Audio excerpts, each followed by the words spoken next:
আচ্ছা, তো আমরা আজকে টেন্স নিয়ে শিখবো যেহেতু তোমাদের কিরকম আইডিয়া আছে মোটামুটি টেন্স নিয়ে?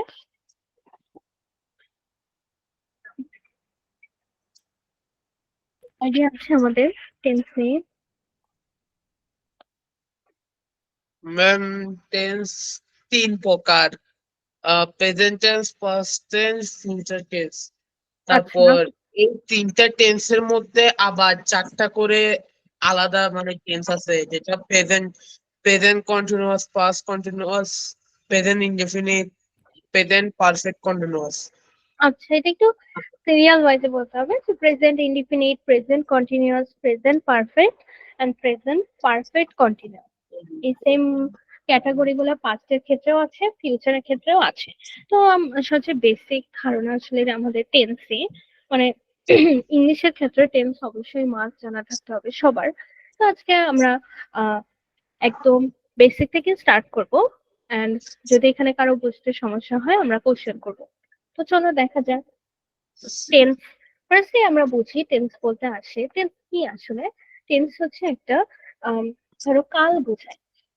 যেমন আহ, আমি ভাত খেয়েছি, এটা একটা টেন্স। এটা কোন টেন্স তোমাদের মনে হয়? প্রেজেন্ট। Very good. এরকম সেরকম আছে, পাস্ট আছে, ফিউচার আছে। ওয়ার্ড থেকে আমরা বুঝতে পারি পাস্ট মানে বোঝায় যে যেটা অনেক আগে হয়ে গিয়েছে, অতীতের কথা। এবং ফিউচার বলতে বোঝায় যেটা হচ্ছে ভবিষ্যতে হবে, এরকম। তো আমরা আজকে প্রেজেন্ট নিয়ে শুরু করছি। টেন্স আচ্ছা, আমাদের সাথে আরেকজন জয়েন করেছে। আহ কি নাম তোমার? ইহসান দিয়ে আইডির নাম লেখা, আমি আসলে নামটা জানি না।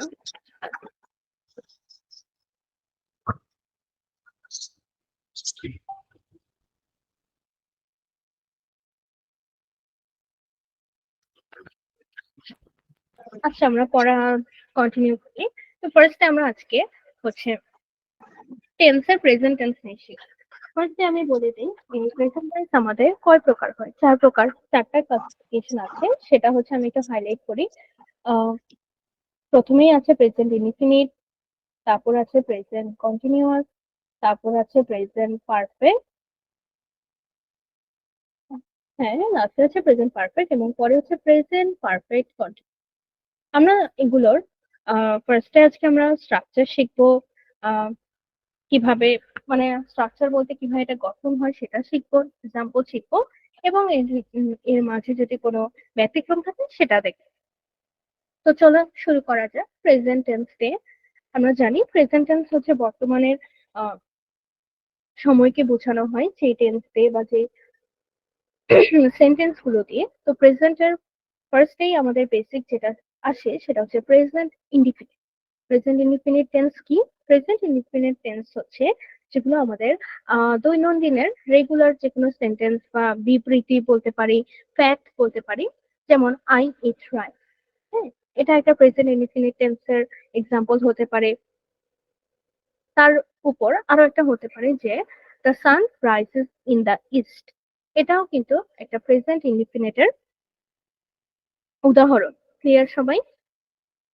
Yes, please. Very good.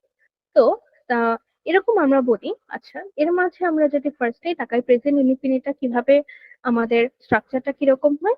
ফার্স্টে হয় সাবজেক্ট, তারপর প্রিন্সিপাল ভার্বের সাথে এস বা এস প্লাস। আচ্ছা, সাবজেক্ট কি আমরা সবাই জানি, কোনো একটা সেন্টেন্সে অবশ্যই সাবজেক্ট থাকবে। এখন বলো তো প্রিন্সিপাল ভার্ব বলতে আমরা কোন ভার্ব গুলোকে বুঝি?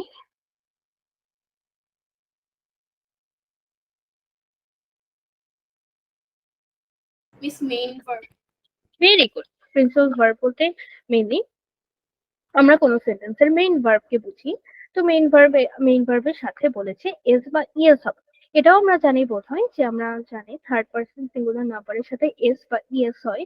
যেমন ইটের ক্ষেত্রে এস বা ইএস হয়, শি হির ক্ষেত্রে হয়, কিংবা যে কোনো নেমিং ওয়ার্ডের সাথে হতে পারে, যেমন দ্য সান, এরকম এভরি মাদার, এক্ষেত্রে হতে পারে। আর যদি এখানে যেমন আই, ইউ এরকম থাকে তাহলে আর এস বা ইএস হবে না। আর অবজেক্ট কি? অবজেক্ট হচ্ছে সাবজেক্ট এবং ভার্বের পরের যে এক্সটেনশনটা থাকে সেটাকে অবজেক্ট বলে। যেমন আই ইট রাইট, এখানে আই হচ্ছে সাবজেক্ট ইট হচ্ছে আমাদের প্রিন্সিপাল ভার্ব হিসেবে কাজ করছে বা মেইন ভার্ব হিসেবে কাজ করে, এবং রাইজ যে এটা হচ্ছে আমাদের অবজেক্ট। আরো একটা বলেছে যে বি ভার্ব হলে এম ইজ আর। আচ্ছা, এখানে বাংলা লেখাটা ভুল হয়েছে। বি ভার্ব মেনলি হচ্ছে এম ইজ আর। যেমন আমরা এটা প্রেজেন্ট কন্টিনিউয়াসে দেখে থাকবো যে বি ভার্ব ওখানে ইউজ হয়, যেমন I am going to school, she is going to make a cake, কিংবা হি ইজ স্লিপিং। এই ভার্ব গুলো হচ্ছে সাধারণত আমরা এই ভার্ব গুলোকে বলে থাকি এম ইজ আর কে, সরি এম ইজ, হ্যাঁ এম ইজ আর কে আমরা সাধারণত বি ভার্ব বলি। এই ভার্ব গুলো আমরা প্রেজেন্ট কন্টিনিউয়াসে দেখি, অন্যান্য টেন্সে দেখি, প্রেজেন্ট ইনডিফিনিটে একটু কম দেখে থাকি। তো এখন আমাকে বলো আমাদের কি স্ট্রাকচারটা কি ক্লিয়ার কিনা। আমরা প্রেজেন্ট ইনডিফিনিট টেন্সের স্ট্রাকচার কি এটা আমাদের মুখস্থ করা লাগবে না, কিন্তু আমাদের এটা মনে রাখতে হবে। ফার্স্টে আমরা সাধারণত সাবজেক্ট লিখি, তারপর প্রিন্সিপাল ভার্ব এর সাথে এস বা ইএস হলে সেটা যোগ করি, প্লাস অবজেক্ট লিখি। যেমন আমরা যদি আম, এটার এক্সাম্পল চিন্তা করি, তাহলে এটা হবে যে আই লাভ ফ্লাওয়ার, কিংবা she love dessert, she love pudding, এরকম। বুঝতে পেরেছি এ পর্যন্ত সবাই?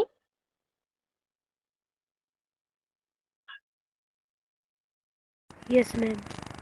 Very good. তাহলে আমরা যেখানে ছিলাম আবার যাই। এখানে আমার প্রেজেন্ট ইনডিফিনিটের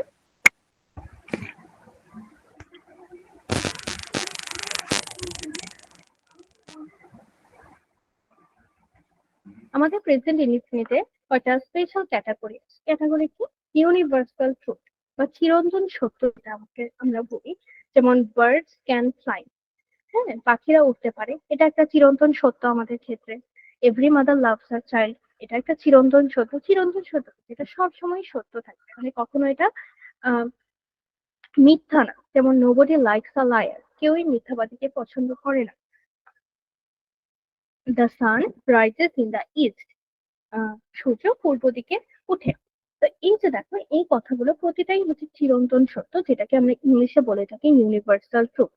এই সেন্টেন্স গুলো যখন কোনো বাক্যে দেখা যায়, ধরো তোমাকে বলো বলো তো এটা কোন টেন্স, তখন আমরা বলবো এটা প্রেজেন্ট ইনডিফিনিট টেন্স। এটাই আমাদেরকে বলেছে যে চিরন্তন সত্য বা ইউনিভার্সাল ট্রুথ যখন কোনো সেন্টেন্সে থাকে, সেটাকে আমরা প্রেজেন্ট ইনডিফিনিট বলে থাকি।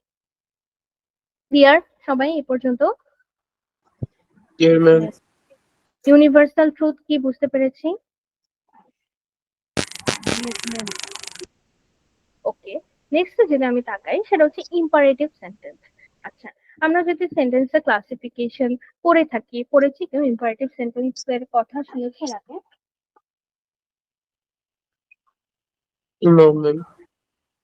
আচ্ছা, সেন্টেন্সের ক্লাসিফিকেশন আসলে আমরা এটা শিখবো। তাও যদি আমি বলি ইম্পারেটিভ সেন্টেন্স কি, এটা হচ্ছে একটা সেন্টেন্স, ধরো আমার সেন্টেন্স অনেক প্রকার হয়, নেগেটিভ সেন্টেন্স হয়, অ্যাসার্টিভ সেন্টেন্স হয়, এরকম। ইম্পারেটিভ সেন্টেন্সের বাংলা হচ্ছে অনুজ্ঞা সূচক। বা যেমন উম কাউকে রিকোয়েস্ট করা, কাউকে কোনো আদেশ দেওয়া, অ্যাডভাইস দেওয়া, অর্ডার করা, রিকোয়েস্ট, এরকম জাতীয় যে সেন্টেন্স গুলো প্রকাশ করে তাকে আমরা সাধারণত বলে থাকি ইম্পারেটিভ সেন্টেন্স। যেখানে হচ্ছে কোনো অর্ডার কাউকে দেয়া হচ্ছে এরকম প্রকাশ পায়, অথবা রিকোয়েস্ট করা হচ্ছে এরকম প্রকাশ পায়। যেমন দেখো আমরা উদাহরণগুলো দেখলে বুঝবো। প্লিজ ডু দ্য ওয়ার্ক, এটা আমি একজনকে রিকোয়েস্ট করছি, তো এটা হচ্ছে আমাদের ইম্পারেটিভ সেন্টেন্স। আবার লেট হিম গো দেয়ার, মানে তাকে ওখানে যেতে দাও, এটাও কিন্তু আমাদের ইম্পারেটিভ সেন্টেন্সের অন্তর্ভুক্ত। এবং লাস্টে যদি আমরা তাকাই লিখেছে don't run in the sun, এই সূর্যের মাঝে দৌড়াদৌড়ি করো না। এই যে দেখো এটা কিন্তু রিকোয়েস্ট না, এটা হচ্ছে একটা order. Don't run in the sun, যখন আমাদের ক্লাসে টিচাররা বলে যে ডোন্ট টক, এটাও কিন্তু একটা অর্ডার, এবং এটাও কিন্তু একটা ইম্পারেটিভ সেন্টেন্স। তো বলেছে এরকম সেন্টেন্স যখন আমরা দেখবো, এগুলো আমাদের প্রেজেন্ট ইনডিফিনিটের মধ্যেই থাকবে, মানে প্রেজেন্ট ইনডিফিনিটের ক্যাটাগরিতে এগুলো পড়বে। নেক্সট যদি আমরা আরেকটা জিনিস দেখি, সেটা হচ্ছে হ্যাবিচুয়াল অ্যাক্টিভিটি। হ্যাবিচুয়াল অ্যাক্টিভিটি কি বোঝায়? অভ্যাসগত যেসব কাজ, যেমন আমরা সকালে উঠে ব্রাশ করি, এটা আমাদের একটা হ্যাবিচুয়াল অ্যাক্টিভিটি। তারপর আমরা যারা স্টুডেন্ট আছি, তাদের সকালে উঠে স্কুল কলেজে দৌড়াদৌড়ি করতে হয়, এই যে একটা হ্যাবিচুয়াল অ্যাক্টিভিটি, মানে যেগুলো হচ্ছে আমাদের অভ্যাস বশত করতে হয়, সেগুলোকে আমরা বলি হ্যাবিচুয়াল অ্যাক্টিভিটি। হ্যাবিট থেকে হ্যাবিচুয়াল অ্যাক্টিভিটি। এক্সাম্পল গুলো একটু তাকাই। I usually get up early in the morning. আমি সাধারণত সকালে তাড়াতাড়ি ঘুম থেকে উঠি। তারপর he reads the holy Quran everyday. সে প্রতিদিন আহ হলি কুরআন পড়ে। এই যে দেখো, এগুলো যে বোঝাচ্ছে কারো অভ্যাসের কথা বোঝাচ্ছে। যেমন এটা বলতে পারি যে I brush my teeth everyday. এটা আমার একটা হ্যাবিচুয়াল অ্যাক্টিভিটি। এই এরকম সেন্টেন্সকে আমরা সাধারণত বলে অভ্যাসগত বাক্য বা অভ্যাস বশত এরকম। তো এই তিনটা কথা আমার বলার কারণ কি, এই যে universal truth, imperative sentence, habitual activity, এগুলো বলার কারণ হচ্ছে এগুলো কিন্তু আমাদের প্রেজেন্ট ইনডিফিনিট এর মধ্যে পড়বে। যেমন কেউ বললো don't run in the sun. তোমাকে কোশ্চেনে বললো যে বলো তো এটা কোন টেন্স, তুমি ভাববা কোন টেন্স কোন টেন্স। এটা আমরা দেখেই বুঝতে পারবো এটা প্রেজেন্ট ইনডিফিনিট, কারণ এটা একটা অর্ডার দেওয়া বোঝাচ্ছে এবং আমরা জানি অর্ডার দেওয়ার অর্থ হলো এটা ইম্পারেটিভ সেন্টেন্সের অন্তর্গত। বুঝতে পেরেছি এ পর্যন্ত সবাই? আচ্ছা, এর মাঝে অর্ঘ্য জয়েন করেছো। কেমন আছো অর্ঘ্য? জি ম্যাম, ভালো আছি। আপনি কেমন আছেন? আমিও ভালো আছি। আমরা তোমাদের একটু টেন্সটা নিয়ে আলোচনা করছি, যেহেতু এটা একটা বেসিক পার্ট। তো আমরা প্রেজেন্ট ইনডিফিনিটে আছি। তো চলো পড়া যাক। আমরা আবার একটু রিভাইজ করি সবার জন্য। প্রেজেন্ট ইনডিফিনিট টেন্স হচ্ছে একটা রেগুলার কিংবা নর্মাল বাক্য প্রকাশ করতে যে টেন্সটা ব্যবহার করা হয়। দেখো, আমি বারবার বলি টেন্স কিন্তু খুবই বেসিক। হ্যাঁ, আমরা সামনে যখন আরো অনেক গ্রামার আইটেম শিখবো দেখবো, তখন দেখবা এইগুলো আর রিপিট করা হবে না। মানে টেন্সটা একবার শেখা হয়, এরপর আর কখনো এগুলো রিপিট করা হয় না। তাই আমাদের খুব কষ্ট হলেও কঠিন লাগলেও যেভাবেই হোক এটা শিখতে হবে। এবং এটা হচ্ছে অনেকটা ওয়ান টাইম শিখার মতো, মানে এটা আর কখনো রিপিট করা হয় না। ক্লাস 7-এ উঠবা, তোমরা 8-এ উঠবা, তখন দেখবা এই টেন্সের কথা ভুলেও আসবে না, কারণ এরা ধরেই নেয় যে আমরা সবাই পারি, টেন্সের কথা জানি। তো আমরা যেহেতু একবারই পড়বো, খুব ভালোভাবে একটু ডিটেলসে পড়া ট্রাই করবো। তো আমরা যেখানে ছিলাম, প্রেজেন্ট টেন্স এর মধ্যে আমরা জানি, সবাই জানি 4টা ক্যাটাগরি আছে। তো হচ্ছে present indefinite, present continuous, present perfect এবং প্রেজেন্ট পারফেক্ট কন্টিনিউয়াস। প্রতিটার গঠন আলাদা, এক্সাম্পল আলাদা। তো আমরা গঠনও করবো, এক্সাম্পলও করবো। ফার্স্টে আমাদের পড়ার বিষয় ছিল প্রেজেন্ট ইনডিফিনিট। তো কি বলেছি ইনডিফিনিটে? প্রেজেন্ট ইনডিফিনিট হচ্ছে এমন একটা সেন্টেন্স যেগুলো ভার্বের মেইন ফর্ম ইউজ করে। মেইন ফর্ম কি? ইট, এটা একটা মেইন ফর্ম। তারপর আই ক্যান, এই ক্যানটা এটা একটা মেইন ফর্ম, এটা একটা মোডাল ভার্ব, তাও এটা একটা মেইন ফর্ম হিসেবে কাজ করতে পারে। কিংবা এটা হতে পারে যে মেক, এগুলো হচ্ছে মেইন ফর্ম। আমরা যদি মোটামুটি জেনে থাকি, আমরা তো জানি যে ভার্বের প্রেজেন্ট, পাস্ট এসব ফর্ম আছে, জানি এটা আমরা সবাই। Very good. তাহলে আমরা এটা বুঝলাম যে প্রেজেন্ট টেন্সের ক্ষেত্রে, প্রেজেন্ট ইনডিফিনিটের ক্ষেত্রে হচ্ছে আমাদের মেইন ভার্বটা ইউজ করা হয় এবং মেইন ভার্বের সাথে এস বা ইএস যুক্ত হয়। কখন যুক্ত হয়? যখন সাবজেক্টে আমাদের থার্ড পারসন সিঙ্গুলার নাম্বার হবে, ইট হবে, শি, হি বা যে কোনো নেমিং ওয়ার্ড থাকবে, তখন হচ্ছে এস বা ইএস যুক্ত হবে। এবং আমাদের স্ট্রাকচারটা এরকমই হলো যে সাবজেক্ট হবে, তারপর প্রিন্সিপাল ভার্বের সাথে এস বা ইএস হবে এবং অবজেক্ট হবে। আই ইজ রাইট, এখানে কোনো এস বা ইএস দেওয়ার প্রয়োজন নাই, কারণ আই কোনো থার্ড পারসন না। তারপর যেমন she loves pudding, say loves pudding, এখানে লাভের সাথে এস হবে, কারণ শি হচ্ছে একটা থার্ড পারসন সিঙ্গুলার নাম্বার। এবং শি লাভস পুডিং, এখানে শি হচ্ছে একটা সাবজেক্ট, লাভস হচ্ছে আমাদের মেইন ভার্ব এবং লাস্টে যে পুডিং এটা হচ্ছে আমাদের অবজেক্ট। ক্লিয়ার? জি মিস। এর মধ্যে বলেছে যে আমাদের প্রেজেন্ট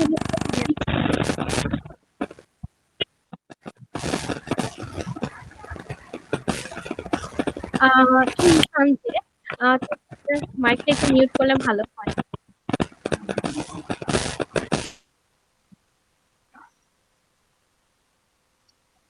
আচ্ছা, আমরা যেখানে ছিলাম সেটা হচ্ছে যে প্রেজেন্ট ইনডিফিনিটের মধ্যে আরো 3টা জিনিস থাকবে, মানে যেগুলো আমরা দেখে বলে দিতে পারি যে এটা হচ্ছে প্রেজেন্ট ইনডিফিনিট হবে। কিরকম? কি কি? ইউনিভার্সাল ট্রুথ, যেটাকে আমরা বলি চিরন্তন সত্য।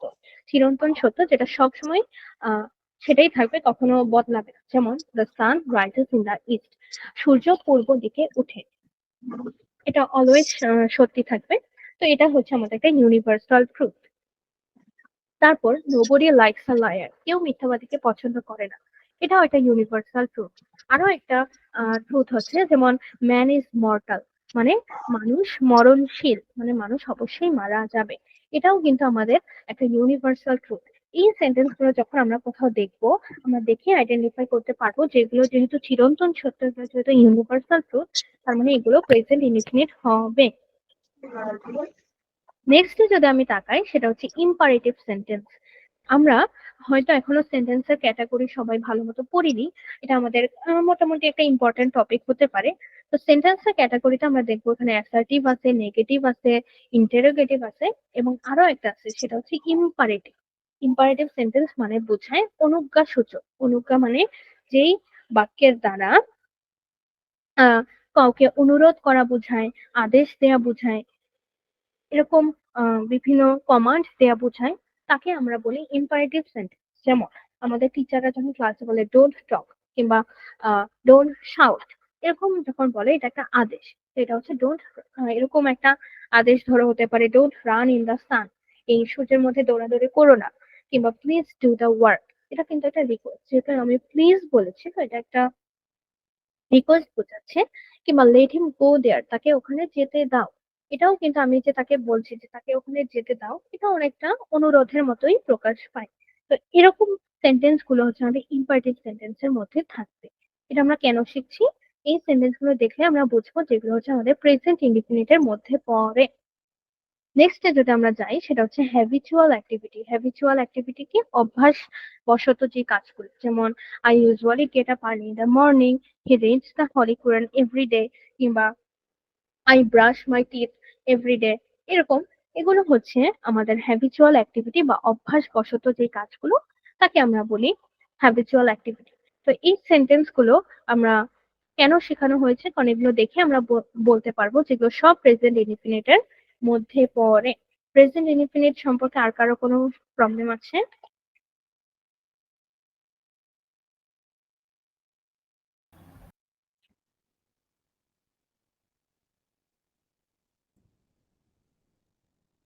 না ম্যাম। আচ্ছা, আর তাহলে আমরা টেন্সে যেতে পারি। নেক্সট টার নাম কি কেউ বলতে পারবে? Present continuous. Very good, present continuous বলতে কি বোঝায়? এটাকে আমরা জানি প্রেজেন্ট কন্টিনিউয়াস বলতে। ম্যাম প্রেজেন্ট কন্টিনিউয়াস বলতে হচ্ছে বর্তমানে কোনো কাজ চলিতেছে এইরূপ বুঝালে তাকে প্রেজেন্ট কন্টিনিউয়াস টেন্স বলে। Very good Arka. বর্তমানে চলতেছে এরকম বোঝায়, মানে এখনো শেষ হয়নি কিন্তু বর্তমানে চলতেছে। যেমন আমরা তাকালেই বুঝবো। আমি আগে এক্সাম্পলটা দেখাই। সেটা হচ্ছে বলেছে দ্য বেবি ইজ ক্রাইং, মানে বাচ্চাটা কান্না করছে। এই যে দেখো, এটা কিন্তু এখনো চলমান। তো এরকম যখন বর্তমানে চলছে এরকম বোঝায়, সেটাকে আমরা বলি প্রেজেন্ট কন্টিনিউয়াস টেন্স। এখানে আমাদের ইম্পর্টেন্ট সেটা হচ্ছে স্ট্রাকচারটা বোঝা। কিরকম স্ট্রাকচার হবে? ফার্স্টে সবার মতো সেম, ফার্স্টে হবে সাবজেক্ট, তারপর হবে এম ইজ আর, যেগুলোকে আমরা বলেছিলাম বি ভার্ব। এম ইজ আর হচ্ছে আমাদের বি ভার্ব। তারপর হবে প্রিন্সিপাল ভার্বের সাথে আইএনজি, তারপর হবে অবজেক্ট। যেমন দ্য বেবি ইজ ক্রাইং, এখানে দ্য বেবি এটা হচ্ছে আমাদের সাবজেক্ট, ইজ এম ইজ আর এটা তো একটা বসবেই বি ভার্ব। তারপর ক্রাই, এখানে ক্রাইটা হচ্ছে আমাদের প্রিন্সিপাল ভার্ব, সাথে আইএনজি বসেছে, এবং এখানে অবজেক্ট নাই। তো দ্য বেবি ইজ ক্রাইং। এরপরে আরেকটা কথা লিখেছে, আমরা একটু পড়ি। লাইক, লাভ, হেট, নো, বিলিভ, ইটিসি আর নন কন্টিনিউয়াস ভার্ব। এগুলো প্রেজেন্ট ইনডিফিনিট টেন্সে ব্যবহার করলেও প্রেজেন্ট কন্টিনিউয়াস অর্থ প্রকাশ করে। যেমন এটা কেন বলেছে আমি উদাহরণ দিই। লাইক শব্দটা নিয়ে আমি ধরলো বললাম কি, আই লাইক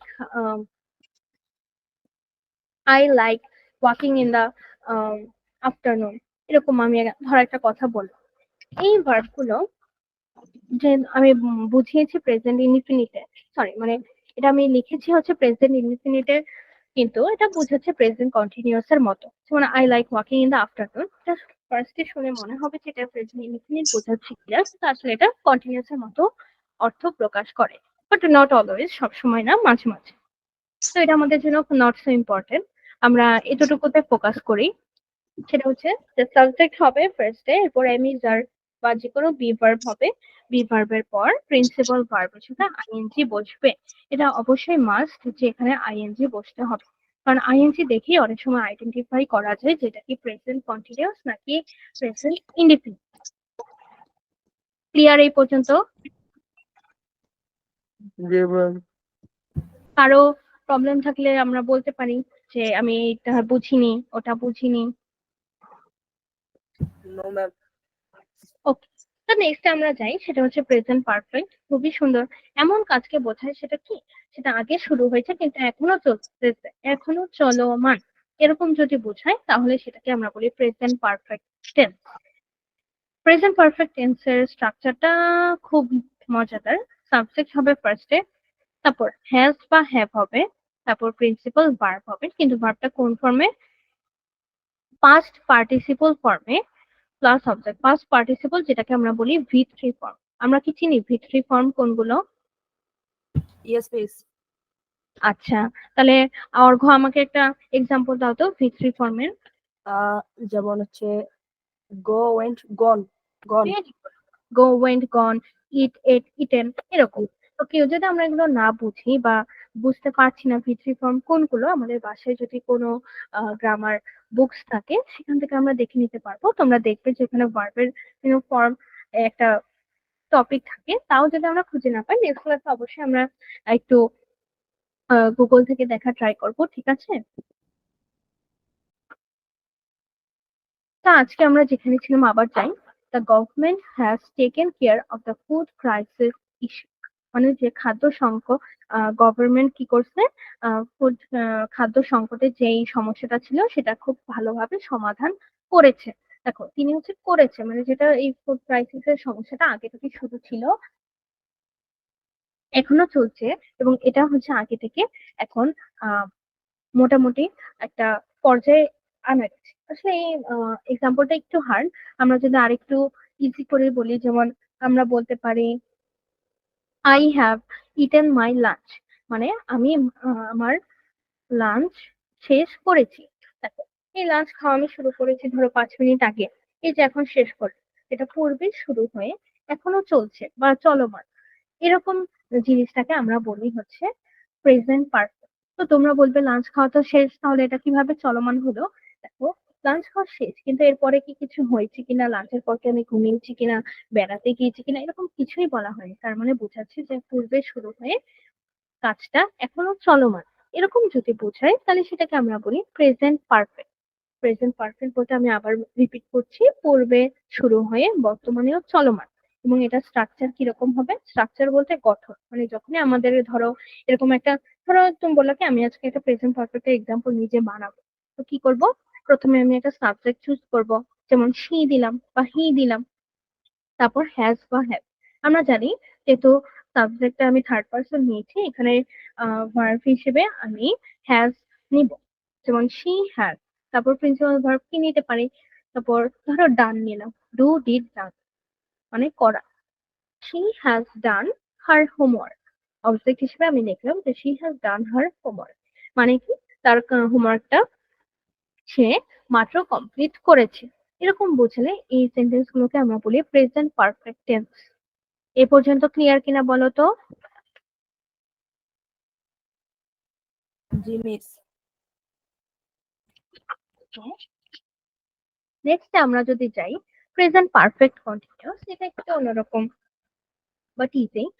দেখো প্রেজেন্ট পারফেক্ট কন্টিনিউয়াস এর স্ট্রাকচারটাই হবে সাবজেক্ট হবে, সবগুলো শুরুতেই সাবজেক্ট হবে, হ্যাজ বা হ্যাভ হবে আগের মতো, কিন্তু সাথে একটা জিনিস যুক্ত হবে সেটা হচ্ছে বিন।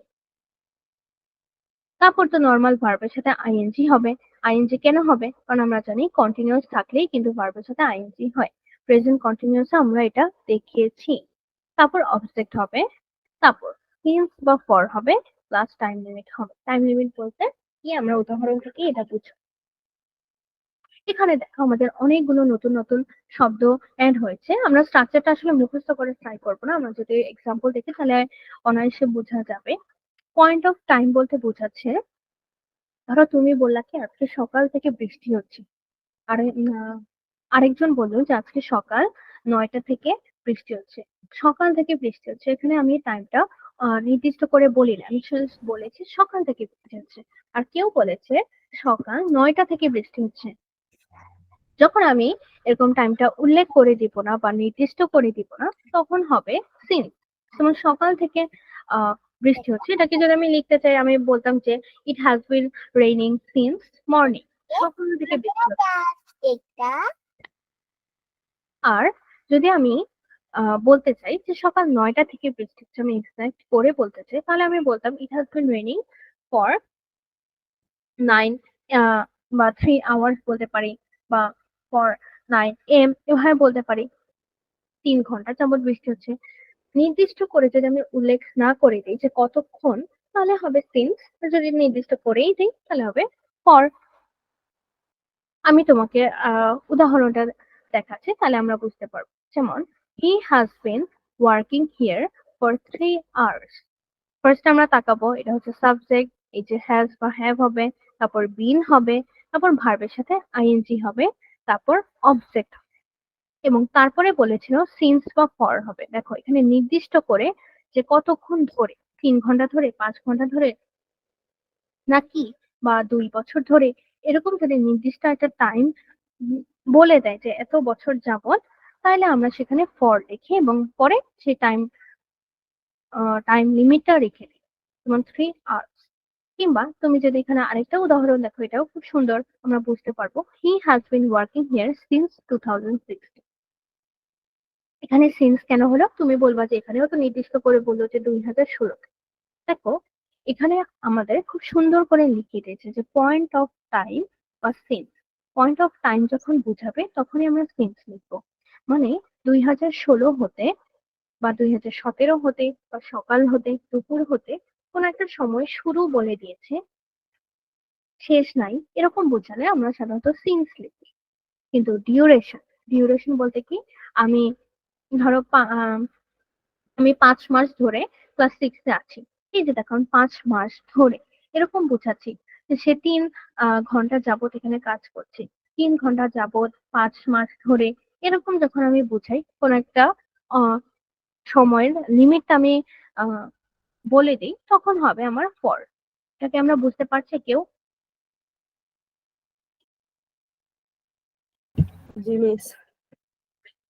আচ্ছা, বুঝতে পারলে ভেরি গুড। বাকিরা বলো তো, বুঝতে পারছি? জি ম্যাম।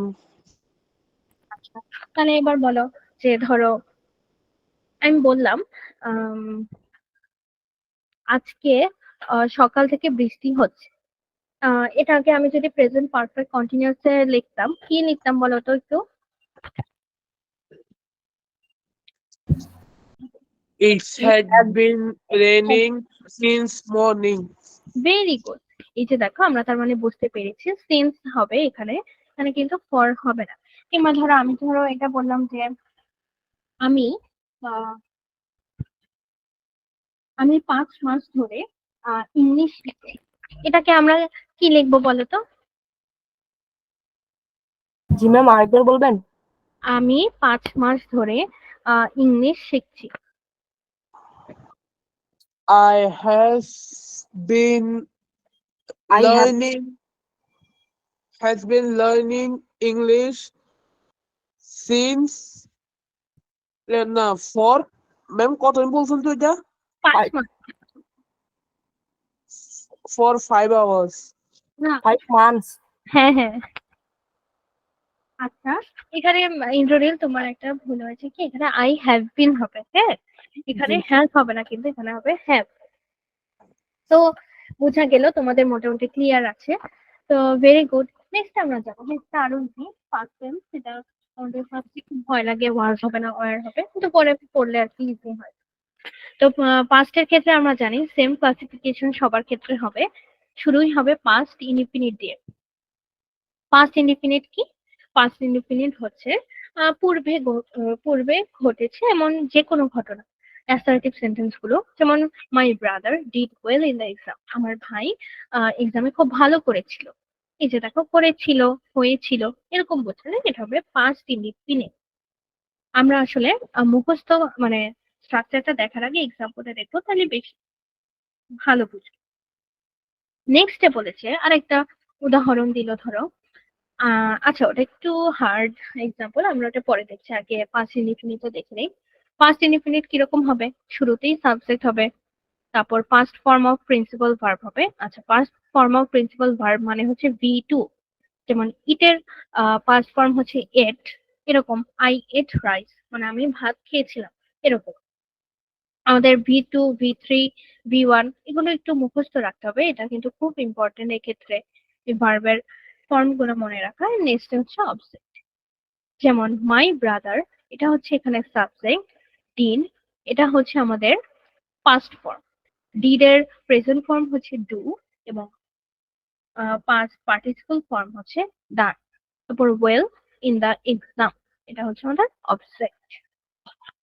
এরপর একটা কথা বলেছে, সেটা আমরা কি বলেছে, প্রেজেন্ট ইনডিফিনিট বা প্রেজেন্ট পারফেক্ট, পরে হয় পাস্ট ইনডিফিনিট আর মাঝে হয় সি। আমরা এই এক্সাম্পলটা আগে তাকাবো, তাহলে বুঝবো। 2 years have passed since his mother died. আচ্ছা, এটা ট্রান্সলেশনটা কিরকম হবে আমাকে বলো তো কেউ।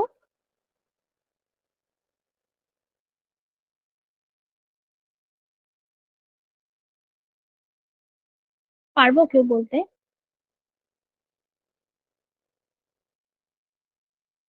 2 বছর আগে তার মা মারা গিয়েছিল। আচ্ছা, আম, এই যে দেখো, এটা এভাবেও বলা যায়। হ্যাঁ, তোমারটাও ঠিক আছে, 2 years have passed। এটা এভাবে বলা যায় যে তার মা মারা যাওয়ার 2 বছর পাস হয়ে গিয়েছে, এরকম বোঝাচ্ছে। তো এটা আমাদের একটা ইম্পর্টেন্ট জিনিস হতে পারে। যেমন আমরা এই কথাগুলো কখন ইউজ করি, যেমন বললাম যে ধরো তুমি একদিন তোমার পুরানো স্কুলের সামনে দিয়ে যাচ্ছ, বললাম কি যে এই আমি স্কুল থেকে আহ বের হওয়ার 2 বছর হয়ে গেছে, মানে 2 বছর ধরে আমি স্কুলে আর পড়ি না, এরকম বোঝাচ্ছে। এই কথাগুলো যখন আমরা বোঝাতে চাই তখন হচ্ছে আমরা কি করি, এটা একটা স্ট্রাকচার আছে, এটা একটু ইম্পর্টেন্ট। এটা আমাদের সাধারণত 5 এর দিকে, 5 যখন 10th এক্সামে খুব বেশি আসতো তখন হচ্ছে এরকম কোশ্চেন দিত। কিরকম? ফার্স্ট হবে প্রেজেন্ট ইনডিফিনিট অথবা প্রেজেন্ট পারফেক্ট। আমরা জানি প্রেজেন্ট ইনডিফিনিট কি, প্রেজেন্ট পারফেক্ট কি, আমরা মাত্র পড়ে এসেছি। মাঝে হবে সেন্স এবং লাস্টে হবে পাস্ট ইনডিফিনিট।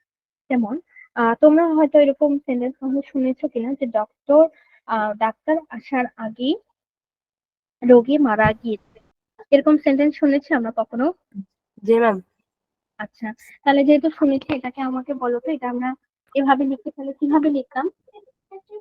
ম্যাম এটা পাস্ট পারফেক্ট টেন্স, তাহলে এটা হবে ডাক্তার আসার আগে রোগীটি মারা গেল। হ্যাঁ, আগে রোগীটি মারা গেল। The patient had died before the doctor came. হ্যাঁ, before the doctor came, very good, very good Argha. তাহলে বাকিটাকে আমরা এটা বুঝতে পেরেছি কিভাবে হয়েছে এটা।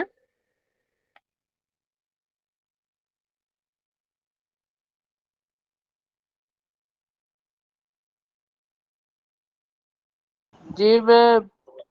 আচ্ছা, বুঝতে পারলে তো ভেরি গুড। তো আমি একবার রিপিট করি। দেখো আমি কি বলেছি, ডাক্তার আসার পূর্বেই রোগীটি মারা গেল বা গিয়েছে, একই কথা। তো এটার ইংলিশটা কিভাবে হবে, এটা একটু খুব ফানি ছিল, এটা আমরা যখন ছিলাম এটা আমাদের জন্য খুব হার্ড লাগতো শুনতে।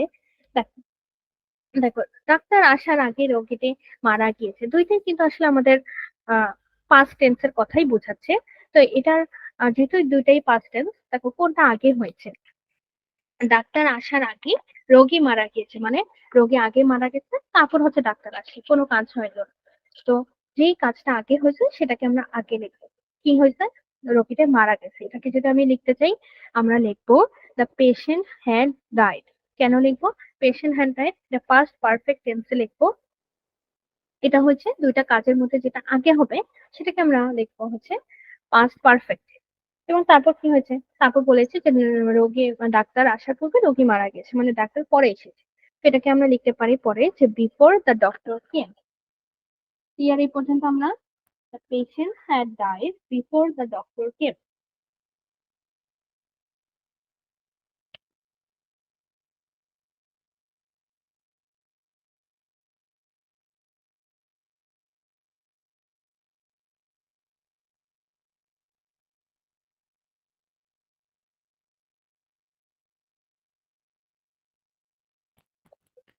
এখানে আসলে বাংলা লেখাটা সাপোর্ট করে না, তো আমি তোমাদেরকে ইংলিশটা লিখে দিলাম, তোমরা বুঝেছো সবাই? জি ম্যাম। Very good. তাহলে আমরা যেখানে ছিলাম আবার যাই। এখন তোমরা বলবে যে মিস আমরা তো সিন্স নিয়ে পড়েছি, তাহলে আপনি কেন বিফোর নিয়ে বললেন? আসলে কি এই উদাহরণগুলো না অনেকটা ফিক্স। যেমন আরেকটা আমি যদি বলি, আমার যতদূর মনে পড়ে যে ট্রেন আসার আহ ট্রেন আসা না, স্টেশনে পৌঁছাবার পূর্বেই ট্রেনটি ছাড়িয়া দিল, এরকম একটা এক্সাম্পল আছে। এটাও হচ্ছে অনেকটা এরকম। তো আচ্ছা আমাকে এটা বলো তো, আমরা এটা পারবো কিনা? ট্রেন আসার পূর্বেই সরি, স্টেশনে পৌঁছাবার আগেই ট্রেনটি ছাড়িয়া দিল। জি ম্যাম।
আচ্ছা অর্ঘ্য, তুমি কিছু বলবে?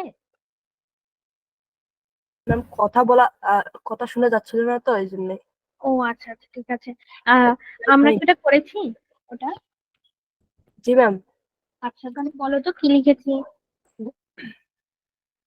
The train had left before I reached the station. Very good, very good Arghya. আমরা বুঝতে পারলাম the train had left before I reach the station, স্টেশনে পৌঁছাবার পূর্বেই ট্রেনটি ছাড়িয়া দিল, এরকম। দেখো এখন তোমরা বলবে কখন সিন্স হবে কখন বিফোর হবে, কখন আমরা অর্থটা বোঝার চেষ্টা করবো। দেখো আমি বলেছি যে স্টেশনে পৌঁছার পূর্বে ট্রেন ছাড়িয়ে দিল, পূর্বে যেহেতু আছে তাহলে বিফোর হবে। কিন্তু আমি যদি বলি যে আহ আহ তার মা মারা যাওয়ার 2 বছর হয়ে গিয়েছে, দেখো যখন একটু সময় বোঝাবে যে 2 বছর হয়ে গিয়েছে 5 বছর হয়ে গিয়েছে এমন, তখন আমরা জানি, তখন আমরা হচ্ছে সিন্স বসে, টাইমের ক্ষেত্রে আমরা সিন্স। এবং যখন পূর্বে আগে আফটার বিফোর এরকম হয় তখন হচ্ছে আমরা বিফোর বসে। ক্লিয়ার এই পর্যন্ত সবাই? জি ম্যাম। আচ্ছা তাহলে নেক্সট আমরা আমরা কোথায় ছিলাম, সেটা হচ্ছে আমরা সরি পাস্ট ইনডিফিনিটে ছিলাম। আমরা বিভিন্ন একটু কনভার্সন দেখলাম যে কখন বিফোর হয় কখন সিন্স হয় এরকম। এবার আসলে আমাদের এখন আমরা বড় হয়ে গিয়েছি, আমরা ক্লাস 6-এ উঠে গিয়েছি। এখন আমাদের এরকম টেন্স চেঞ্জ আসলে আসবে না, কিন্তু টেন্সটা আমাদের ইম্পর্টেন্ট, কারণ টেন্স থেকে আমরা আরো বেশি আহ মোটামুটি আরো অনেক গ্রামার আইটেম শিখবো আর কি, তাই টেন্সটা ইম্পর্টেন্ট। নেক্সট আমরা যদি যাই সেটা হচ্ছে পাস্ট কন্টিনিউয়াস। পাস্ট কন্টিনিউয়াস বলতে আমরা কি বুঝাই, আমরা বুঝতে পারবো যে আগে আগে কোনো একটা কাজ চলতেছিল এমন কিছু একটা। যেমন আই ওয়াজ ইটিং রাইস, তখন আমি ভাত খাচ্ছিলাম, এরকম। He was asking, he was always asking for help, সে সবসময় আমাদের সাহায্যের জন্য প্রার্থনা করে বা এরকম কিছু। তো he was always asking for help, বা সে সবসময় আমাদের হেল্প চাইতো, এরকম যদি বুঝাই এগুলোকে আমরা বলি পাস্ট কন্টিনিউয়াস। যেমন ফার্স্ট আমাদের কি হবে, অবশ্যই সাবজেক্ট দিয়ে শুরু হবে, তারপর হবে ওয়াজ বা ওয়ার, প্রেজেন্টের ক্ষেত্রে হচ্ছে am is are হয় এবং পাস্টের ক্ষেত্রে was বা were হয়, তারপর হয় ভার্বের সাথে ing, তারপর হয় অবজেক্ট। ভার্বের সাথে ing হবে কারণ এটা হচ্ছে কন্টিনিউয়াস টেন্স। তো এটার জন্য একটা এক্সাম্পল আমরা তাকাই দেখবো, he was always asking for our help, সে সবসময় আমাদের আহ, সাহায্যের জন্য চাইতো। এরপর আমাদের একটা কথা লিখেছে, এটা হচ্ছে যে এটা আসলে তোমাদের একটু কঠিন করে লিখেছে, আমি সহজ করে বলি। তোমরা কখনো এরকম সেন্টেন্সও দেখবা যে while I was walking in the field I found a purse কিংবা I saw a snake, এরকম। এটার অর্থ কি, আমি যখন পার্কে হাঁটতেছিলাম তখন আমি একটা পার্স পেয়েছি। দেখো, যখন আমি বাগানে বা পার্কে বা এরকম কিছু বাগানে হাঁটতেছিলাম, এই কথাটা কিন্তু আমার পাস্টে হচ্ছে, তো পাস্টে কন্টিনিউয়াস হিসেবে আছে কারণ আমি তখনও হাঁটতেছি, এরকম বোঝাচ্ছি। তো এই কথাগুলো আমাদের ব্যবহারের সময় আমরা একটা ওয়ার্ড খেয়াল করবো, সেটা হচ্ছে ওয়াইল। এই অর্থটা, সরি, এই ওয়ার্ডটা আমরা অনেক ক্ষেত্রে ইউজ করি, ওয়াইল শব্দটা। তো আমরা কি বলতে পারবো ওয়াইল অর্থ কি? না পারলে কোনো সমস্যা নেই। ওয়াইল হচ্ছে যখন, যখন আমি পার্কে হাঁটতেছিলাম তখন আমি একটা পার্স পেয়েছি কিংবা আমি একটা সাপ দেখেছি। এই যে, এই কথাটা যখন আমি প্রকাশ করি, তো যখন এরকম প্রকাশ করলে সেটাও কিন্তু আমাদের পাস্ট কন্টিনিউয়াস টেন্স হবে। যেমন আমি ধরো বললাম while I was eating my father came, যখন আমি খাচ্ছিলাম তখন আমার বাবা এসেছে। এই যে কথাটা আমি বললাম, যখন যুক্ত ওয়ার্ড থাকলেই সেটা হবে পাস্ট কন্টিনিউয়াস। ক্লিয়ার? জি মিস। আচ্ছা, তারপর আমরা হচ্ছে পাস্ট কন্টিনিউয়াস পর্যন্ত দেখলাম, তো নেক্সট আমরা আরেকটু আগাবো, সেটা হচ্ছে পাস্ট পারফেক্ট। আমরা মনে আছে? আচ্ছা ইন্দ্রনীল আমাকে বলো তো প্রেজেন্ট পারফেক্টে কোন ভার্ব হয়?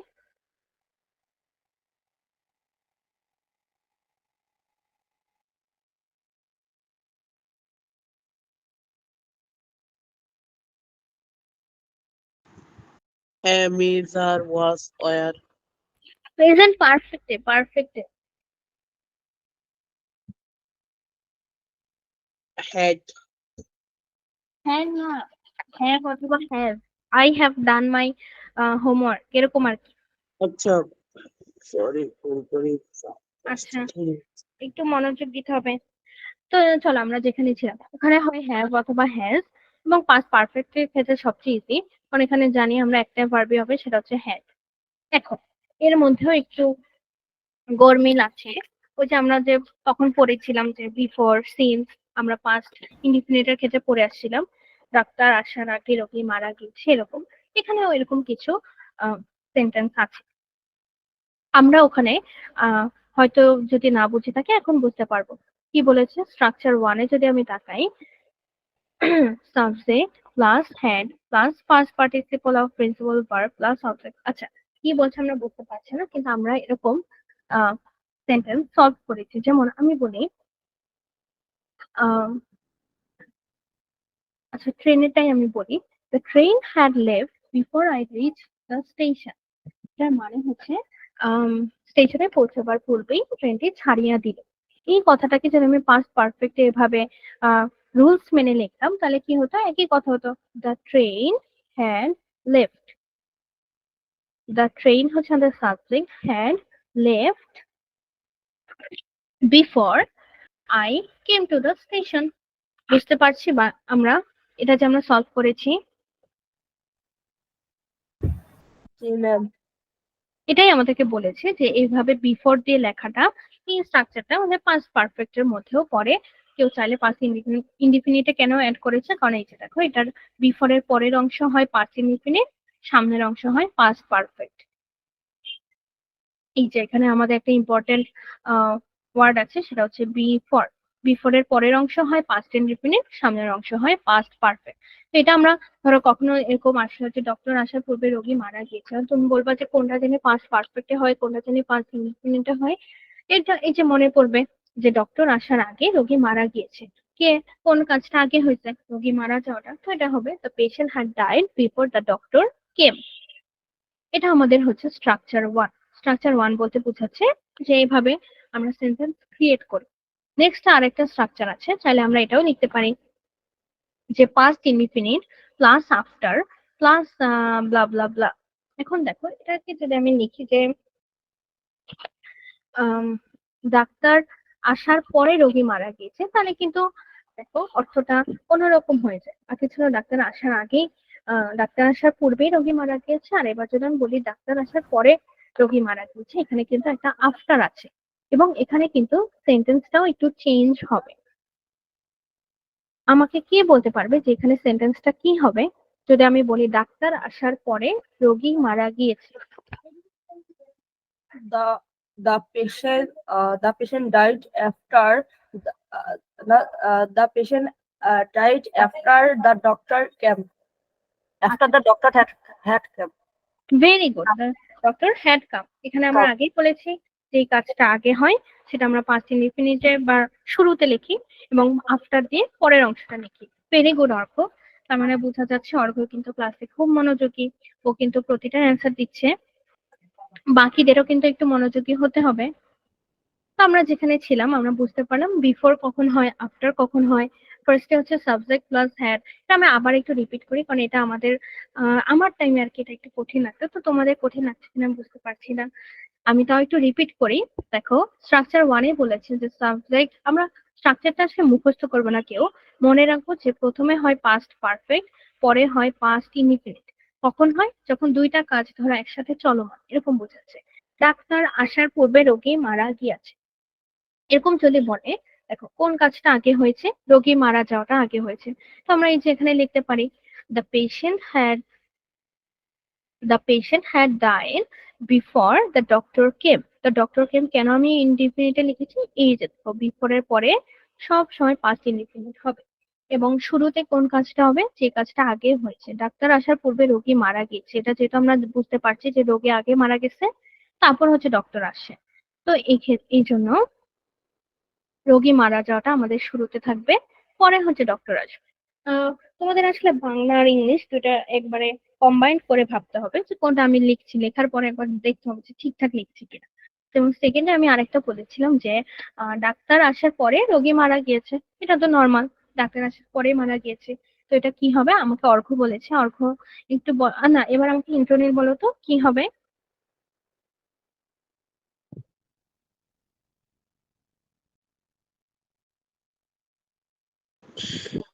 ম্যাম কি হচ্ছে একটু আবার বলবেন? আচ্ছা, আমাকে এটার ট্রান্সলেশন করো তো। ডাক্তার আসার পরে রোগী মারা গিয়েছে। আমিও লিখি, তুমিও লেখো, আমাকে বলো, না লিখলেও হবে। The doctor came before না, the patient আফটার বলেছি, ডাক্তার আসার পরে রোগী মারা গিয়েছে।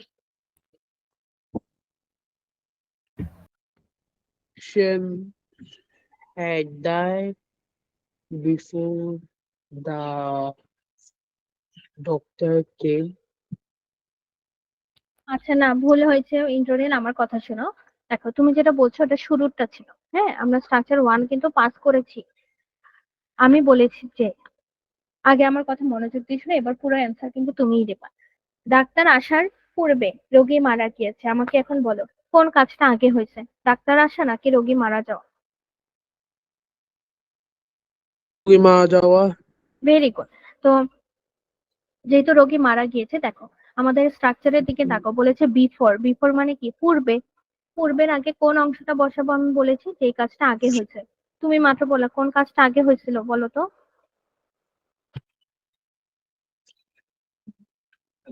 রোগী মারা গিয়েছিল যে।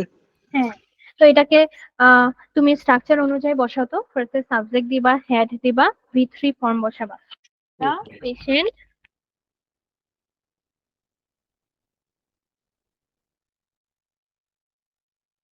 দ্য পেশেন্ট হ্যাড, আমার সাথে বলতে হবে তো। এই যে হ্যাড আছে, তারপর পাস্ট পার্টিসিপল ফর্ম আছে।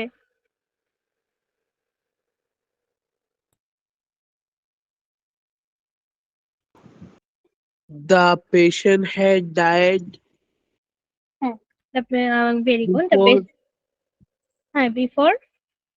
the doctor came. Very good. এই যে দ্য ডক্টর কেম, এটা আমি পাস্ট ইনডিফিনিটে লিখেছি কেন? এটাই আমাদের রুলস, এটাই আমাদের স্ট্রাকচার যে বিফোর এর পরের অংশটা সবসময় পাস্ট ইনডিফিনিটে হবে এবং যেই কাজটা আগে হয়ে গেছে সেটাকে পাস্ট পারফেক্টে লিখবো। বুঝতে পেরেছি এ পর্যন্ত?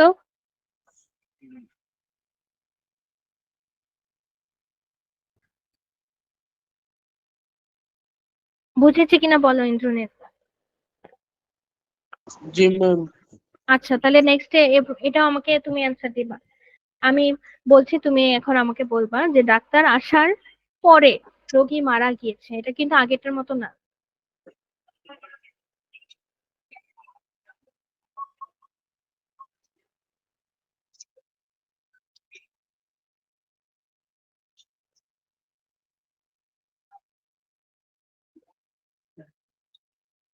ম্যাম ওয়ার্ডটা একটু আবার বলবেন?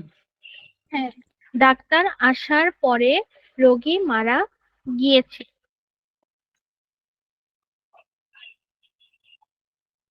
তার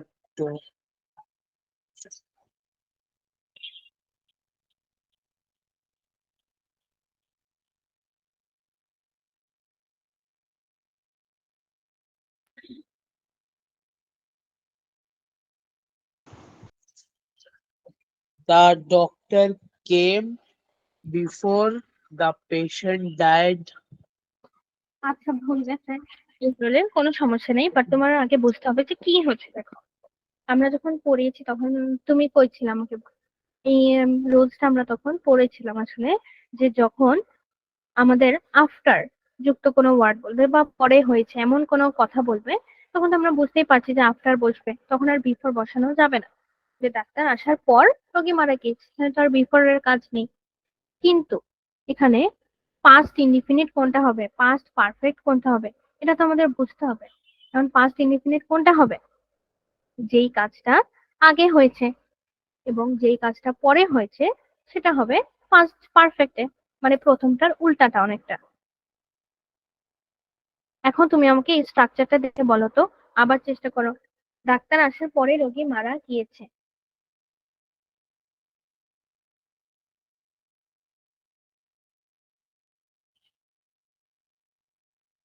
ডাক্তার আসার পরে মারা গিয়েছে মানে যে কাজটা পরে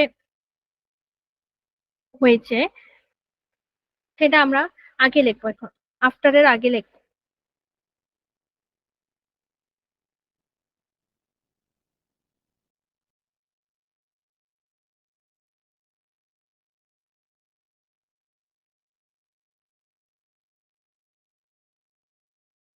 বলো তো কোনটা পরে হয়েছে ইন্দ্রনীল, আমাকে বলো তো। ডাক্তার আসার পরে মারা গিয়েছে, এখানে কোনটা হবে, কোনটা পরে হয়েছে? পেশেন্ট মারা গিয়েছে, এটা পরে হয়েছে। Very good. তাহলে আফটারের আগে আমরা পরেরটা বসাবো। এখন তুমি বলবা কি একবার আগে একবার পরে। দেখো, যখন আমি বিফোর নিয়ে কাজ করি তখন হচ্ছে আমরা আচ্ছা, বিফোর এটা এই যে এখানে ছিল, the patient had died before the doctor, doctor আসার পূর্বে মারা গিয়েছে রোগী। এটা আমাদের ফার্স্ট সেন্টেন্স ছিল, মনে আছে? আগের ক্ষেত্রে বা বিফোরের ক্ষেত্রে সবসময় আগের কাজটাই আগে লেখে, এবং আফটারের ক্ষেত্রে পরের কাজ আগে লেখে। যেটা যখন বিফোর মানে হচ্ছে আগের কাজ আগে, আর আফটার মানে হচ্ছে পরের কাজ আগে। বুঝতে পারছি?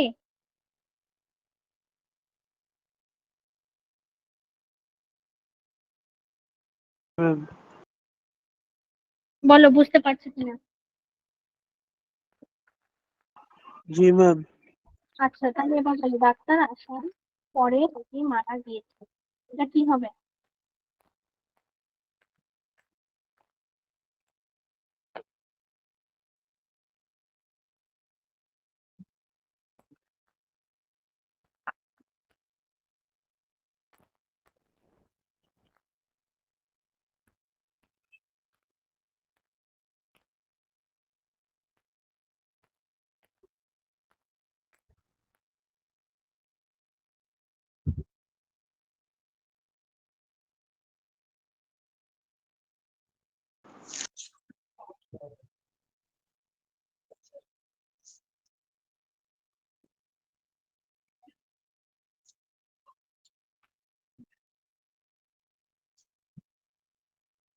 আছি আমরা ক্লাসে। হ্যাঁ ম্যাম। আচ্ছা, তাহলে আমাকে বলো কি হবে, বুঝতে পারছি না এখনো। না Yes, বলতে ma'am. পারলে সমস্যা নেই। এই যে আমি যে একটা জিনিস লিখেছি দেখা যাচ্ছে?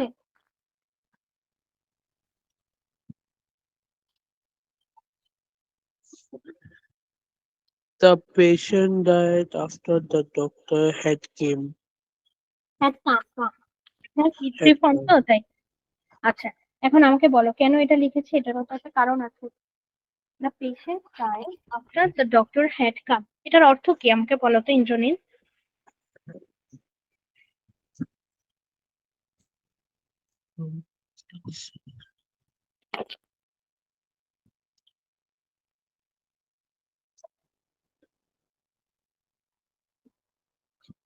আচ্ছা, তোমার আজকে এটা হয়তো একটু কনফিউশন আছে, আমি আমি তোমাকে ক্লিয়ার, হ্যাঁ দেখো ফার্স্টে ধরো আমি দুইটা সেন্টেন্স, ফার্স্টের সেন্টেন্সটা নিয়ে আমি বলছি, এটাই তোমার মনোযোগ দিয়ে শুনতে হবে, হ্যাঁ?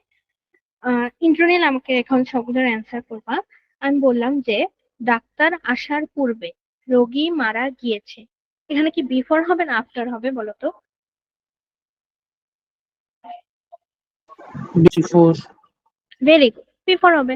ডাক্তার আসার পূর্বে রোগী মারা গিয়েছে, আমরা এই লাইন থেকে বুঝতে পারি যে ডাক্তার আসার আগেই যেহেতু রোগী মারা গিয়েছে, মানে রোগী মারা যাওয়াটা এখানে প্রথম কাজ, মানে এটা আগে হয়েছে পরে আর কি ওটা হয়েছে।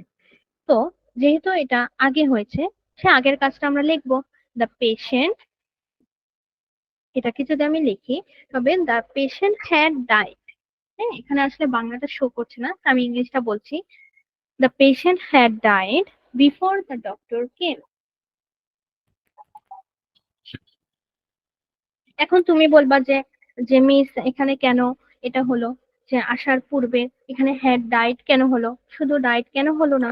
এটাই আমাদের দেখো স্ট্রাকচারে লেখা আছে, আমরা স্ট্রাকচারে যখন ফিরে যাব তখন দেখবো যে বিফোর যুক্ত কোনো সেন্টেন্সে যেই কাজটা আগে হয় তাকে আমরা পাস্ট পারফেক্টে লিখি। বুঝেছো ইন্দ্রনীল?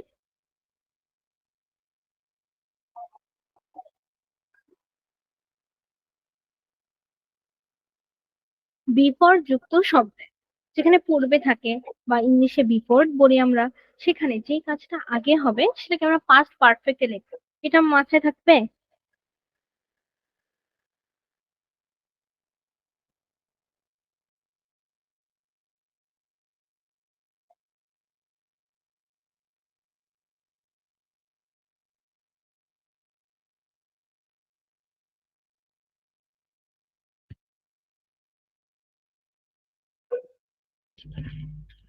আছি ক্লাসে আমরা ইন্ট্রোনিল।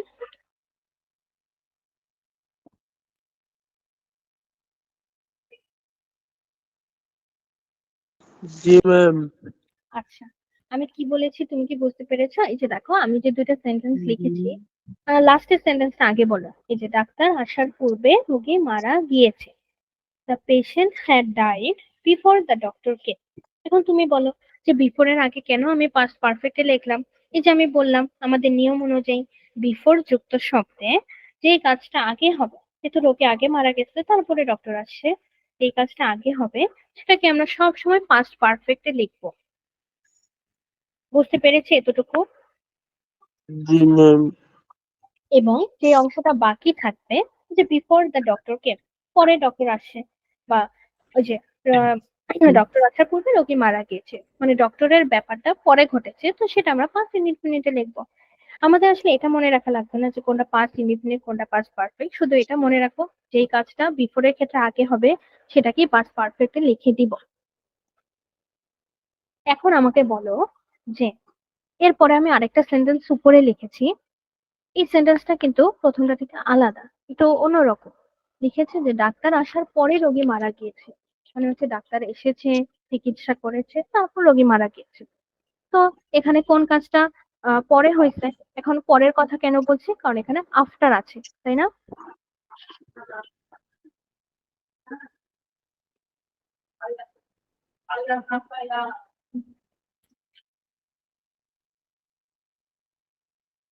বিফোরের আগে সবসময় পাস্ট পারফেক্ট হয়, আফটারের পরে সবসময় পাস্ট পারফেক্ট হয়, এটা আমাদের একটা তুমি শর্টকাট বলতে পারো। বিফোর এর আগে যে কাজটা আগে হবে সেটা হবে পাস্ট পারফেক্ট। আচ্ছা, এরকম আফটার এর ক্ষেত্রে আহ ডাক্তার আসার পরে মানে যে কাজটা আগে হয়েছে সেটা হবে পাস্ট পারফেক্ট। দুই ক্ষেত্রে কিন্তু আমরা একটা কাজকেই দেখছি, সেটা হচ্ছে কোন কাজটা আগে হয়েছে। এক ক্ষেত্রে সেটা হয় সামনে বসে, এক ক্ষেত্রে ওটা পিছে বসে, এরকম। আচ্ছা যাই হোক, ইন্দ্রনীল, এটা হয়তো তোমার জন্য একটু ট্রিকি মনে হচ্ছে। আসলে এটা আমার আহ, ক্ষেত্রে অনেক ট্রিকি লাগতো যখন আমি ছোট ছিলাম, কিন্তু এটা আমরা আরেকটু প্র্যাকটিস করবো সামনে, তখন আরেকটু ইজি লাগবে। এখন আমি তোমাকে একটা ইজি সলভ করার জন্য দিচ্ছি, সেটা হচ্ছে যে স্টেশনে পৌঁছাবার পূর্বে আমি আমি স্টেশনে পৌঁছাবার পূর্বে ট্রেনটি ছাড়িয়া দিল। এটাকে কি হবে? স্টেশনে পৌঁছাবার পূর্বে ট্রেনটি ছাড়িয়া দিল।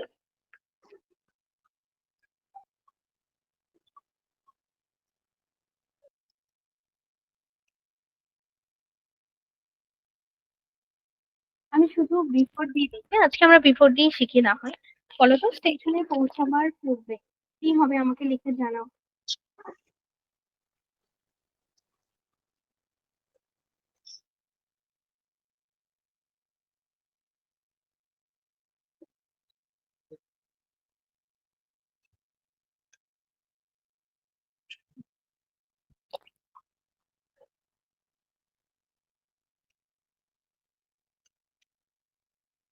যেহেতু এটা বিফোর দিয়ে আছে, আমরা জানি যে কাজটা আহ হয়েছে আগে, সেটাকে আমরা পাস্ট পারফেক্টে লিখবো।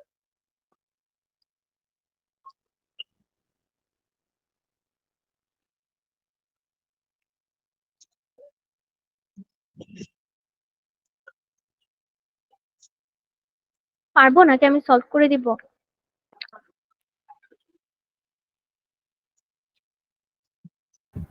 I gone the station before the train left. আচ্ছা দেখো, আমি আগে তোমাকে বলি, তুমি শুধু আমার সাথে অ্যান্সার দিবে, ঠিক আছে? বলো তো, স্টেশনে পৌঁছাবার পূর্বে ট্রেনটি ছাড়িয়া দিল, কোন কাজটা এখানে আগে হয়েছে?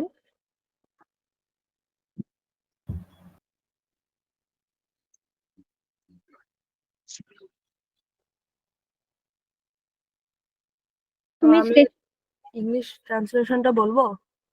আচ্ছা, অর্ঘ্য আমাকে বলতে পারো কি হবে বলো তো? The train had lift before স্টেশনে পৌঁছাবার। হ্যাঁ, before I came to the before I station. Came to the station. Very good. এখানে স্টেশনে পৌঁছাবার ওটা কিছু বুঝলাম না। মানে বিফোর আই কেম বা before I rich to the station, মানে স্টেশনে যাওয়ার পূর্বে আর কি, এটা বোঝাচ্ছে। ও আচ্ছা ঠিক আছে। ইন্দ্রনীল কি আছো ক্লাসে? আচ্ছা, ইন্দ্রনীল মেবি নাই। আচ্ছা, আমরা যেখানে ছিলাম আমরা সেখানে যাই। এটা যেহেতু কনফিউজিং একটু, এটা আমরা নেক্সট ক্লাসে আবার দেখবো, কোনো সমস্যা নেই। আম,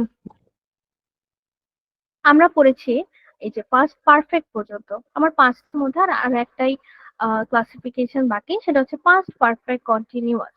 পাস্ট পারফেক্ট কন্টিনিউয়াস কি?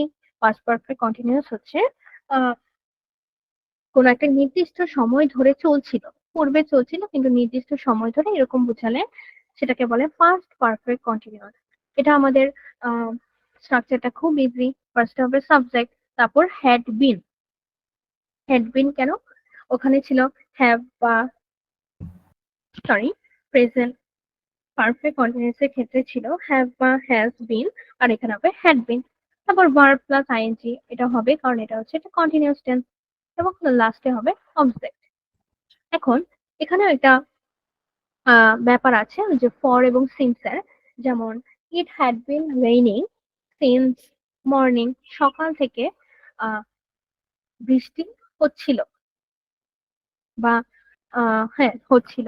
তো এটাকে যদি আমরা বলি, এখানে যেহেতু একটা পয়েন্ট অফ টাইম বোঝাচ্ছে যে কখন থেকে এটা শুরু হয়েছে, এটা হবে মর্নিং, সিন্স মর্নিং বা সিন্স আফটারনুন, এরকম আমরা বলতে পারি। কিন্তু যদি একটা ডিউরেশন অফ টাইম দিয়ে দেয়, যেটা 3 ঘন্টা যাবত it had been raining for 3 hours, এরকম যদি বলে, সেক্ষেত্রে যদি পয়েন্ট অফ টাইম দেয় বা শুরুর কোন একটা নির্দিষ্ট টাইম দেয়, তাহলে সেখানে আমরা লিখি যে সিন্স। কিন্তু যদি ডিউরেশন অফ টাইম কতক্ষণ ধরে চলছিল, করে বা যাব এরকম বোঝালে সেটাকে আমরা লিখি ফর। যেমন আমরা এক্সাম্পল গুলো যদি দেখি, he had been reading a book for an hour, যেমন সে 1 ঘন্টা যাবত বইটি পড়তেছিল। 1 ঘন্টা যাবত যেহেতু পড়তেছিল, আমরা বলেছি যে কোনো একটা ডিউরেশন যদি বলে দেয় যে কতক্ষণ ধরে পড়তেছিল বা কতক্ষণ ধরে কাজটা করতেছিল বা কতক্ষণ ধরে হইতেছিল, এরকম যদি বোঝায় সেখানে আমরা ফর বলি। কিংবা এটা ছাড়াও মানে টাইম ছাড়াও বিভিন্ন নর্মাল সেন্টেন্সও হতে পারে, যেমন everything had been going so well বা সো স্মুথ। এরকম আমরা বলতে পারি নর্মাল সেন্টেন্স যে খুব সবকিছু খুব ভালোভাবে চলতেছিল, এরকম। এটাকে আমরা বলতে পারি everything had been going so well. এক্ষেত্রে তোমাদের যেটা আমরা দেখলাম যে আমাদের একটু ভার্বটার V1 V2 V3 এগুলো একটু শিখতে হবে। আমরা যদি এই ক্লাসে পসিবল না হয়, নেক্সট ক্লাসে আমরা ভার্বের ফর্ম গুলো একটু দেখবো, সাথে টেন্স তো আছেই। আচ্ছা, আমাকে এখন বলো, আমরা কি পাস্ট পর্যন্ত ক্লিয়ার নাকি একটু রিভিউ করবো আবার? জি মিস, ক্লিয়ার। আচ্ছা, ঠিক আছে। বাকিদের যদি কোথাও সমস্যা হয় আমাকে বলতে পারো, আমরা আরেকবার রিভার্স করবো, কোনো সমস্যা নেই। নেক্সট আমরা যদি যাই, আমাদের একটাই বাকি, সেটা হচ্ছে ফিউচার টেন্স। ফিউচার টেন্স কিন্তু খুব ইজি। আসলে আমাদের 3টে টেন্সের মধ্যে আমার মতে তোমাদের হয়তো পাঁচটা একটু কঠিন লাগবে, প্রেজেন্টটাও ইজি, ফিউচারটাও ইজি, পাঁচটা একটু হার্ড, একটু ট্রিকি। তো ফিউচারে যদি আমরা তাকাই, ফিউচার ইনডিফিনিট, এটা প্রথমেই বললাম I will do the work, আমি এই কাজটা করব। হি উইল প্লে টুমরো, সে কালকে খেলবে। I shall do the assignment later, এরকম। এটা ফিউচারে বা ভবিষ্যতে করব এমন কোনো কাজ যদি বোঝায়, সেখানে আমরা উইল বা শ্যাল সাথে ভার্বের প্রেজেন্ট ফর্ম ইউজ করি। এরকম সাবজেক্ট দিব, উইল বা শ্যাল দিতে পারি। শ্যাল সাধারণত আই এর সাথে হয়, উই এর সাথে হয়, বা আই উই, এক্ষেত্রে শ্যাল হয় সাধারণত। বাকি ক্ষেত্রে উইলও বসানো যায়, আই এর সাথেও উইল বসানো যায়, চাইলে কোনো সমস্যা নেই। তো হি উইল প্লে, এখানে প্লে হচ্ছে আমাদের প্রেজেন্ট ফর্ম বা V1। তারপর বলেছে ওয়েল এখানে অবজেক্ট হিসেবে কাজ করছে, ওয়েল টুমরো এতটুকু হচ্ছে আমার অবজেক্ট হিসেবে কাজ করবে। তারপর হচ্ছে I shall do the assignment later, আমি এই অ্যাসাইনমেন্টটা পরে কমপ্লিট করবো বা পরে করবো। এখানে আই হচ্ছে আমাদের সাবজেক্ট, শ্যাল হচ্ছে আমাদের ভার্ব, মোডাল ভার্ব বা এখানে আমাদের মেইন ভার্ব হিসেবে কাজ করে। তারপর ডু, এটা হচ্ছে আমাদের আরেকটা ভার্ব। তারপর দ্য অ্যাসাইনমেন্ট লেটার, এটা হচ্ছে অবজেক্ট। আমরা যদি ভালো করে তাকাই, যেমন আচ্ছা, এটা তোমাদের এখনকার বিষয় না, এই এক্সাম্পলটা এটা একটু হার্ড। এটা এই এক্সাম্পল গুলো তোমাদের ক্লাসের জন্য ঠিক আছে, যে হি will play well tomorrow, I shall do the assignment letter, I will it the pudding tomorrow, এরকম। এগুলো হচ্ছে আমাদের ফিউচার ইন্ডিপেন্ডেন্ট এক্সাম্পল। নেক্সট যদি আমরা তাকাই, সেটা হচ্ছে আমাদের future continuous tense. Future continuous বললেই আমরা বুঝি যেখানে ভার্বের সাথে আইএনজি হবে, কিন্তু সাথে আরেকটা ব্যাপার খেয়াল রাখতে হবে, এটা হচ্ছে উইল বা শ্যালের সাথে বিও হবে, বি। কিভাবে? I shall be writing a letter in the morning, he will be playing in the afternoon, সে বিকালে খেলবে। এরকম যদি বোঝায়, তখন আমরা কন্টিনিউয়াস এর ক্ষেত্রে এই স্ট্রাকচার গুলো মনে রাখবো, যে এখানে বি যুক্ত হবে প্লাস ভার্বের সাথে আইএনজি যুক্ত হবে। এই যে রাইট এর সাথে আইএনজি যুক্ত হয়ে রাইটিং হয়েছে, শ্যালের সাথে বি যুক্ত হবে, তো হচ্ছে ফিউচার পারফেক্ট। ফিউচার পারফেক্টে যদি আমরা দেখি, বলেছে সাবজেক্ট হবে ফার্স্টে, তারপর উইল বা শ্যালের সাথে হ্যাভ যুক্ত হবে। সবসময় হ্যাভ যুক্ত হবে, কখনোই হ্যাজ যুক্ত হবে না। তারপর ভার্বের past participle form. Past participle বলতে বোঝায় V3 ফর্ম, এবং লাস্টে হচ্ছে বাই বা উইথ এর ফার্স্ট। আচ্ছা, এটা আমি তোমাকে বলছি কি বোঝাচ্ছে। দে উইল হ্যাভ, দে হচ্ছে আমাদের সাবজেক্ট, উইল হচ্ছে আমাদের ভার্ব, সাথে হ্যাভ যুক্ত হবে বলে দিয়েছে। তারপর V3 হবে, they will have finished the work, এটা হচ্ছে আমাদের অবজেক্ট, বাই 6, তারা 6টার মধ্যে কাজটা শেষ করবে। এই যে দেখো, একটা টাইম লিমিট আমি ধরে দিয়েছি, বাই 6 o'clock, মানে বাই দিস মর্নিং। এরকম যদি বোঝায় যে বাই টুমোরো, কালকের মধ্যে তারা এই কাজটা শেষ করবে, কোন একটা ডেডলাইন যদি থাকে যে কালকের মধ্যে এরকম 6টার মধ্যে 10টার মধ্যে সকালের মধ্যে, দুপুরের মধ্যে এরকম থাকলে হচ্ছে বাই হবে, পয়েন্ট অফ টাইম। কিন্তু যদি ডিউরেশন অফ টাইম দেয় বা সময়ের পরিমাণ দেয়, যেমন ধরো বললো যে they will have finish the work within 3 days, তারা 3 দিনের মধ্যে এই কাজটা কমপ্লিট করবে। এই যে কোনো একটা সময় যদি উল্লেখ করে দেয় ঠিক কতক্ষণ, কতক্ষণ ধরে বা কতক্ষণ যাবত, তখন আমরা উইদিন লিখি। বুঝতে পেরেছি? মিস।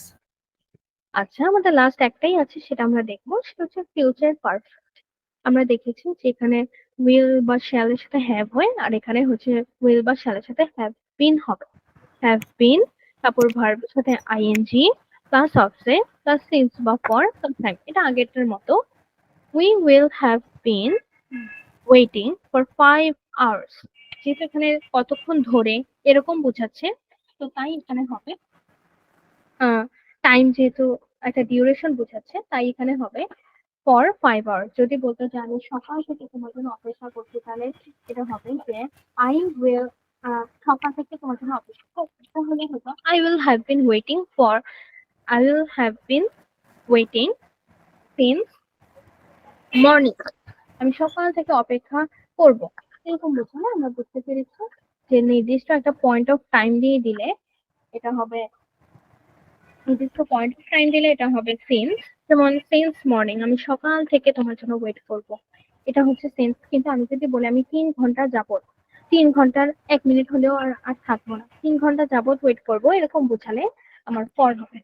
বুঝতে পেরেছি আমরা? মিস। আচ্ছা, তাহলে দেখো আমাদের টেন্স কিন্তু মোটামুটি কমপ্লিট হচ্ছে।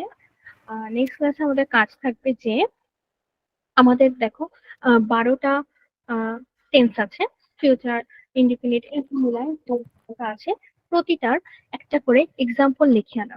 ঠিক আছে? কোথায় লিখবো ম্যাম? আচ্ছা, খাতায় লিখবে, লিখে ওটার ছবি আমাকে স্কুলেতে পাঠিয়ে দেবে। ঠিক আছে? আচ্ছা, তাহলে আজকের মতো আমাদের ক্লাস এই পর্যন্ত থাকবে। ততক্ষণ তোমরা সুন্দর করে পড়াশোনা করবা, সুস্থ থাকবা ইনশাল্লাহ। আবার ইনশাল্লাহ পরে দেখা হবে। আল্লাহ হাফেজ।